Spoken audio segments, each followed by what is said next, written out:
Mga par, nakatikim ka na ba ng ginatang langka? Ito'y nagmula pa sa bayan ng Batangas at niluto dito sa bayan ng Visayas. Mapapasabi ka na lang, kalami naman! At ito ngang aking tagagayat ay galing ba sa bayan ng Bicol na isang oragon. At hinugasan ko na nga itong galunggong. Ginayat na rin ang bawang, luya at sibuyas. At kung kayo nga ay maggagayat ng langka, maglagay sa kamay ng mantika para hindi kumapit ang dakta. Ilagay ang kawan at baboy, sabay takpan. Meron palang nagbigay ng hipon at siya daw ay galing sa bakasyon. Buksan ang kawan na ating tinakpan at tingnan nga ang baboy kung ito'y nagmantika. Ilagay ang bawang, sibuyas at luya. At ito'y halu-haluin hanggang sa lumabas ang aroma. Nilagyan ng alamang at hinalo-halo. Sabay nilagay yung sabaw ng buko dahil daw mas masarap kapag may ganito.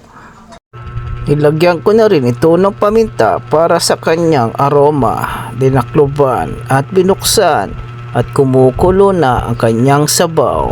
Sabay asin binudburan. Itong langka nga ay pinakuluan at itinapon ang sabaw para siya ay anlawan. At nang kumukulo na ang sabaw, ang langkang pinakuluan ay inilagay sa kalan. Hinalo-halo sabay lagay ng pangalawang gata.